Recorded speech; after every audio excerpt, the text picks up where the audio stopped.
अब देख लो भैया, पवन दास को गुरुद्रोही कहने वाले गुरुजी कह रहे हैं गुरुद्रोही कैसे होते हैं। भस्मासुर जैसों को गुरुजी ने गुरुद्रोही बताया, जो अपने ही इष्ट की औरत के ऊपर गंदी नजर रखता है। तो बताओ, मैंने कब गुरुजी की लड़कियों के ऊपर कोई गंदी नजर करी? मैंने कब गुरुजी की पत्नी के ऊपर कोई गंदी नजर करी? कब मैंने गुरुजी के परिवार को ठगना चाहा? बताओ। तो गुरुजी कहते हैं गुरुद्रोही तो ऐसा होता है जैसे भस्मासुर था। तो भैया, गुरुद्रोही की परिभाषा जानो, पहले पहचानो गुरुद्रोही क्या होता है, कैसा होता है। यह समय निकल जाएगा हाथ से। ये दुनिया देशद्रोही की परिभाषा नहीं समझ रही। हमारे गुरुजी को देशद्रोही समझ के उनके सत्संगों से दूर है। और ये नादान संगत गुरुद्रोही की परिभाषा नहीं समझ रही। इस दास को गुरुद्रोही समझ के और ये अपने एक कर्म फोड़ती जा रही है, कर्म बिगाड़ती जा रही है गुरुजी के परिवार के चक्कर में आके, कोऑर्डिनेटरों के चक्कर में आके। तो गुरुद्रोही क्या होता है, क्या क्या बता रहे हैं गुरुजी।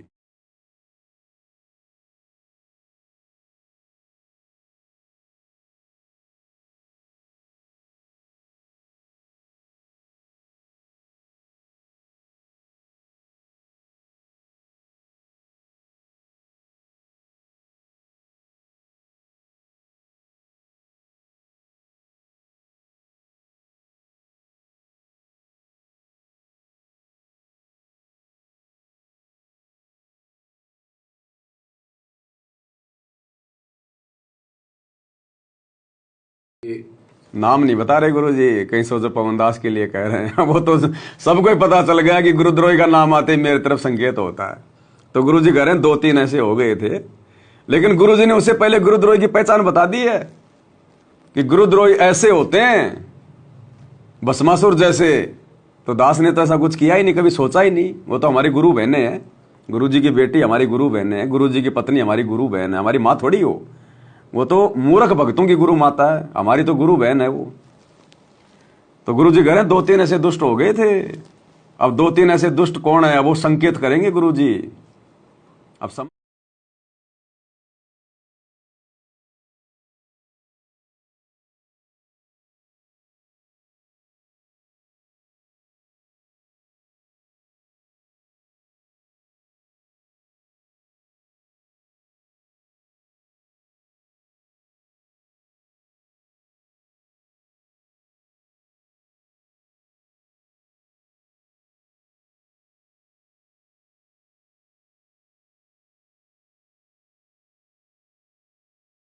के और बरवाड़ा के थाने में ले गए, मेरे ऊपर 420 का मुकदमा लगाया। मेरे को मिलवा देते गुरुजी से, मैं तो पुलिस के अंडर में था, मैं तो मैनेजमेंट के अंडर में था। गुरुजी से मेरे ऊपर इन्होंने मुकदमा करवाया, तो इनको तो बहुत अच्छा मौका था, मेरे को मिलवा देते वहां ले जाके गुरुजी से, कोई दिक्कत ही नहीं थी। बताओ, मैं थोड़ी मना करता फिर वहां। क्यों नहीं मिलाया मेरे को? मैंने तो कहा था कि मेरे को गुरुजी से मिलवा दो। बोला क्यों मिलवा दे हम तेरे को गुरुजी से। और अब ये कहते हैं कि वो जो है वो गुरुजी से नहीं मिलता। तो ये परमात्मा की दया है। परमात्मा ने अभी मिलना ही नहीं है, क्योंकि जिस दिन इस पवन दास का पूज्य गुरुदेव जी से मिलन होगा, उस दिन के बाद फिर यह दास कोई वीडियो फाडियो नहीं बनाएगा। उस दिन समझो परमात्मा का काम पूरा हो गया, जो सेवा मालिक ने करवानी थी पूरी हो गई। इसीलिए तो गुरुजी ने मेरे से नहीं मिलना चाहा। मैनेजमेंट ने कितनी कोशिश करी मुझे गुरुजी से मिलाने की, क्यों हर बार ये लोग फेल हुए? क्योंकि अभी तक वो काम गुरुजी का पूरा हुआ नहीं था, जो काम परमात्मा ने मुझ दास से करवाना था। और जब तक ये काम पूरा नहीं होगा गुरुजी का, जो मुझ दास के माध्यम से परमात्मा ने पूरा करवाना है, गुरुजी नहीं मिलेंगे मेरे से। और जिस दिन गुरुजी मिल गए, उस दिन फिर ये सारा सिस्टम फिर फेल। फिर आगे कोई वीडियो फीडियो नहीं, बैठ के अपनी भक्ति करेंगे। तो जिस दिन परमात्मा चाहेगा, क्या वो मिल नहीं सकता? क्या ये पवन दास अपने गुरुजी से बड़ा है क्या, कि गुरुजी मिलना चाहें और पवन दास की औकात की पवन दास ना मिले? अरे परमात्मा तो प्रेरणा करके, जैसे चुंबक होती है लोहे को खींच लेती है। अगर गुरुजी वास्तव में मेरे से मिलना चाह रहे हैं, तो क्या गुरुजी कोई भी घटना को जन्म देके क्या वो मेरे से नहीं मिल सकते? दास तो दौड़ा दौड़ा जाए गुरुजी के पास में। एक जीव की क्या औकात यदि परमात्मा चाहे तो। लेकिन अभी गुरुजी चाह नहीं रहे, परमात्मा अभी चाह नहीं रहे इस दास से मिलना।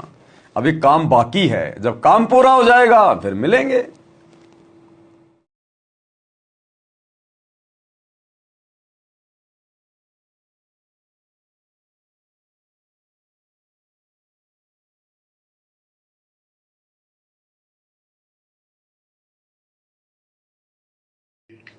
अब जब हमारे से कोई गलती हुई नहीं, हमने कोई गलती की नहीं, तो बताओ फिर मिलने क्यों जाए? माफी किस चीज की मांगे? और बाकी हम रोजाना अपने गुरुजी से संध्या आरती में माफी तो मांगते हैं रोजाना।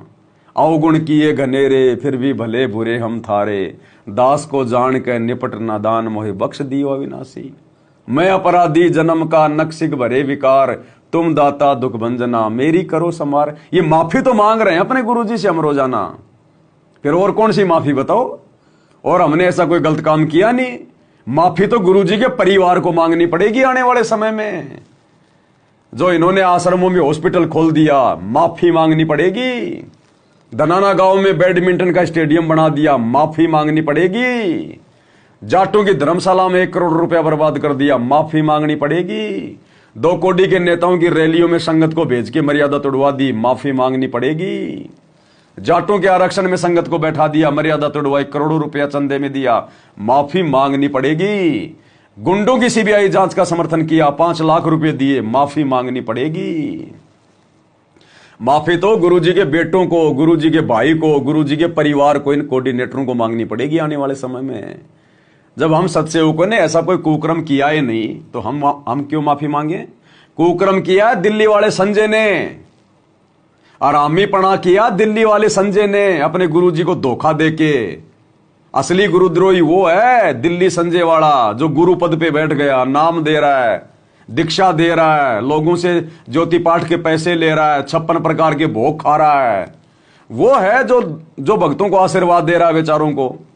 वो है जो सबका जीवन जो है वो नरक में ठोक रहा है, और खुद का जीवन भी जो है वो नरक में ठोक रहा है। वो है गुरुद्रोही। वो जाए, वो मांगे माफी। हमारा संजय से क्या लेना देना? आज 7 साल हो गए, हमने संजय की शक्ल नहीं देखी। हमारा संजय से कोई लेना देना ही नहीं। 2018 में हमारा रोज से बस दूर हो गए थे हम उससे। जब वो कुक्रम करने लगा, अपने आप को नानक जी कहने लगा, हमने उसी समय उसको छोड़ दिया था। हमारा क्या लेना देना? तो हम किस बात की माफी मांगे जब गलती की नहीं? तो गलती तो गुरु के परिवार ने, कोऑर्डिनेटरों ने मांगनी चाहिए। ये कर रहे हैं गलतियों पे गलतियां। अब जैसा इन्होंने जेल में जाकर गुरुजी को कह दिया मेरे बारे में, अब गुरुजी तो वैसा ही कहेंगे भैया। अरे भैया, अंतर्यामी है, लेकिन भूमिका तो आम व्यक्ति की कर रहा है ना। जैसा जेल में जाके कहोगे, जैसा बताओगे, वैसा ही तो जवाब देंगे। तो गुरुजी के परिवार ने जैसा मेरे बारे में बढ़ा चढ़ा के 2-4 करके शिकायतें की हैं, गुरुजी ने वैसा ही जवाब दे दिया। उसी आधार से गुरुजी कह रहे हैं। आपको लगता है कि गुरुजी अंतर्यामी है, गुरुजी सब कुछ देख के कह रहे हैं, तो क्या गुरुजी को यह धनाना में स्टेडियम दिखाई नहीं दे रहा क्या? गुरुजी को राजनेताओं की रैलियों में भक्तों को धक्के खिला रहे हैं, वो दिखाई नहीं दे रहा? ये जाटों की धर्मशाला बना दी, गुरुजी को ये दिखाई नहीं दे रहा? आरक्षण में जाके बैठ गए, करोड़ों रुपया भक्तों का बर्बाद कर दिया, ये गुरुजी को दिखाई नहीं दे रहा? ये आनंदपाल सिंह जैसे गुंडे की सीबीआई जांच का समर्थन किया, 5 लाख रुपए दिए, ये गुरुजी को दिखाई नहीं दे रहा? यहां गुरुजी अंतर्यामी नहीं है? तो भैया, ये उसका मिशन है, ये उसका खेल चल रहा है। और आने वाले समय में पता चलेगा किसने गलतियां करी हैं, किसने गलतियां नहीं करी हैं, किसने माफी मांगनी है और किसने नहीं मांगनी है। तो हमें तो पता है ना कि ये सारा क्या खेल चल रहा है। इसलिए हमें तो खुशी होती है कि कम से कम परमात्मा इस लाखों की, करोड़ों की संगत में से मुझ नीच का अपनी जुबान से नाम तो ले रहे हैं। अरे भगवान की जुबान से नाम भी निकल जाए तो भी आप लाखों भक्तों से तो मैं लाख गुना अच्छा हूं, लाख गुना अच्छा। तो मैं तो गुरुजी जानते भी नहीं, पहचानते भी नहीं, और मेरा गुरुजी बार बार नाम ले रहे हैं, तो तुम्हारे से तो लाख गुना अच्छा हूं मैं। बाकी सच और झूठ क्या है, ये सामने आ ही जाएगा थोड़े दिनों बाद में। छुपेगा थोड़ी। कब तक छुपाओगे? कब तक संगत को भ्रमित करके रखोगे? कब तक अपने धार्मिक धंधे के लिए संगत की पीठ में छुरा घोपोगे? कब तक अपने गुरु को अपने जैसा मानुष मान के उनके साथ धोखा करोगे? ये धोखा तुम्हारे साथ में हो रहा है, गुरु के साथ नहीं हो रहा। ये परीक्षा चल रही है ये। और वो भोली आत्मा इन दुष्टों के पीछे लगी थी। अब क्या कहते हैं, भस्मागिरी जैसे जो कर्म करते हैं वो गुरुद्रोही है। अब क्या कहते हैं, भस्मासुर जैसे जो कर्म करते हैं वो गुरुद्रोही होते हैं। तो बताओ भाई, मैंने क्या भस्मासुर जैसा मैंने कर्म कर दिया? अब भस्मासुर जैसे कुकर्म भी ये आश्रम वाले कर रहे हैं। खुद गुरुजी ऑडियो में कह रहे हैं, जो मैं बार बार सुनाता हूं आपको, कि अपनी माता बहनों को भी नहीं छोड़ रहे, अपनी गुरु बहनों को भी ये कोऑर्डिनेटर आश्रम में नहीं छोड़ रहे। उनके साथ भी अश्लील बातें करना, अश्लील चैटिंग करना, शारीरिक संबंध बनाना गुप्त रूप में, ये कुकर्म भी भस्मासुर जैसे ये गुरुजी का परिवार कर रहा है। ये गंदी राजनीति, ये भस्मासुर वाले कर्म है जो भी तुमने जो किए हैं। और आश्रमों में ये कोऑर्डिनेटर जो माता बहनों के साथ में जो कुकर्म करते हैं, खुद गुरुजी ने बताया, बार बार आपको सुनाता हूं, फिर सुन लो एक बार। ये हैं भस्मासुर वाले कर्म जो इन आश्रमों में किए जा रहे हैं। सत्सेवक तो भैया इन कुकर्मों के आसपास भी नहीं है, आसपास भी। जब सत्सेवकों ने अपनी औरतों को अपनी बहन बना लिया तो अपनी गुरु बहनों के साथ में तुम सोच भी नहीं सकते कभी कुकर्म करने की। तो ये कुकर्म भी काल ने तुम्हारे हिस्से में लिख दिए, जिसके विषय में गुरुजी कह रहे हैं, ध्यान से सुन लो। विचार करना हो कि हम कौन है, कहां से आए। आपस में खेचातानी रखते हो अभी भी भगत हो गए। अच्छे इंसान तो जगत वाली बिना करते ऐसा जैसे भगत कर रहे हैं। अच्छे इंसान तो जगत वाली बिना करते ऐसा जैसे भगत कर रहे हैं। सुन लो, अच्छे इंसान तो जगत वाली बिना करते ऐसा जैसे भगत कर रहे हैं। किसी को छोटी सी सेवा दे देते, कोऑर्डिनेटर बना दिया, वो ने सोचा मैं खुदा बन गया। और इतना शिक्षा तो बने। अरे भस्मासुर भी तो वो कड़ा लेके अपने आप को वो खुदाई मान बैठा था। शंकर जी से वो भस्म कंडा लेके अपने आप को वो खुदाई मान बैठा था कि मैं तो खुदा बन गया। तो गुरुजी कह रहे हैं ये कोऑर्डिनेटर छोटी मोटी कोई सेवा लेके अपने आप को पता नहीं खुदा मान बैठते हैं। तो कौन कर रहा है भस्मासुर जैसे कर्म? इन आश्रम वाले कर रहे हैं या सत्सेवक कर रहे हैं? क्या कह रहे हैं गुरुजी? भगत कर रहे हैं। अच्छे इंसान तो जगत वाली बिना करते ऐसा जैसे भगत कर रहे हैं। किसी को छोटी सी सेवा दे देते, कोऑर्डिनेटर बना दिया, वो ने सोचा मैं खुदा बन गया। और इतना शिक्षा तो बने। मजदूर बनो सीखो, मजदूर। और कई देखा है कि कोऑर्डिनेटर या जिसकी जो भी व्यवस्था लगाई जाए तो व्यवहार भी ठीक नहीं करके धमकान लग जाते, फुरकान लग। बताओ, कह रहे हैं कोऑर्डिनेटर संगत के साथ में व्यवहार भी ढंग से नहीं करते, धमकान लग जाते हैं, खुड़कान लग जाते हैं संगत को। और कुछ तो ऐसे हैं जो अपनी गुरु बहनों को गलत गलत मैसेज करते हैं। ये हैं भस्मासुर लग जाते। और कुछ ऐसी भी शिकायतें आई हैं जो बहन बेटियों के साथ गलत मैसेज भी डालते हैं। तो वो दुष्ट लोग ना तो कोऑर्डिनेटर के योग्य है ना वो भगत के योग्य, वो भस्मासुर के योग्य हैं, भस्मासुर के योग्य। और कुछ ऐसी भी शिकायतें आई हैं जो बहन बेटियों के साथ गलत मैसेज भी डालते हैं। तो वो दुष्ट लोग ना तो कोऑर्डिनेटर के योग्य है ना वो भगत के योग्य। और कुछ ऐसी भी शिकायतें आई हैं जो बहन बेटियों के साथ गलत मैसेज भी डालते हैं। तो वो दुष्ट लोग ना तो कोऑर्डिनेटर के योग्य है ना वो भगत के योग्य। भस्मासुर। तो ऐसा तो संगत में कुसंगत उपजेगी। अब बताओ, संगत में कुसंगत कहां उपज रही है? साध संगति में उपज रही है या इन सतलोक आश्रम में उपज रही है? क्योंकि सतलोक आश्रम वालों के लिए तो कह रहे हैं गुरुजी कि ऐसे तो संगत में कुसंगत उपजेगी। हम तो सत्सेवक इन आश्रमों में जाके पेशाब भी नहीं करते। हमें तो इन आश्रमों में जाकर अगर कोई पेशाब करने के अगर 1 करोड़ रुपए दे, हम तो इनके दरवाजे पे पेशाब भी ना करें जाके, जब तक हमारे गुरुजी उस आश्रम में नहीं है। जब तक हमारे गुरुजी उन आश्रम में नहीं है, हम तो पेशाब भी नहीं करेंगे इन आश्रमों में जाके, चाहे कोई 1 करोड़ रुपया दे। तो संगत में कुसंगत कहां उपज रही है? इन फर्जी सतलोक आश्रमों में। भस्मासुर जैसे कर्म तो यहां हो रहे हैं। ऐसा तो संगत में कुसंगत उपजेगी। और ऐसी कुसंगत होगी फिर हम रखेंगे नहीं उसको खेत में। किसान उस कुबाड़ को पाड़ कर खेत तो बाहर फेंक देता है, तो उसको आप मिशन से निकाल दिया जाया करेगा। सुधर जाओ, एक के नहीं सुनी जाया करती थी। सामूहिक शिक्षा दी जाती है, अमल कर लो इन पे। कर्म बतेरे फोड़ लिए। क्या कह रहे हैं गुरुजी? कर्म बतेरे फोड़ लिए। किसको कह रहे हैं? आश्रम वालों को, कोऑर्डिनेटरों को, अपने परिवार को, कि तुमने अपने कर्म बहुत फोड़ लिए। वो अंतर्यामी सब देख रहा तुम्हारे कुकर्म जो तुमने किए बरवाला कांड के बाद है। कह रहा कर्म बतेरे फोड़ लिए। तो कौन है भस्मासुर जो अपने गुरु को दुखी कर रहा है? कौन है असल में भस्मासुर? कर्म बतेरे फोड़ लिए। इस ज्ञान का असर क्या हुआ? थोड़ा सा सुख होते हो फिर पक्के एजेंट काल के बन जाते। बकवास। क्या कह रहे हैं गुरुजी? थोड़ा सा सुख होता है फिर पक्के एजेंट काल के बन जाते हो, बकवाद वही करनी। तो काल के एजेंट कौन है भाई? किसको कह रहे हैं गुरुजी कि थोड़ा सा सुख होता है फिर पक्के एजेंट काल के बन जाते हो, कर्म वही करने, बकवादें वही करनी। तो कौन है भस्मासुर?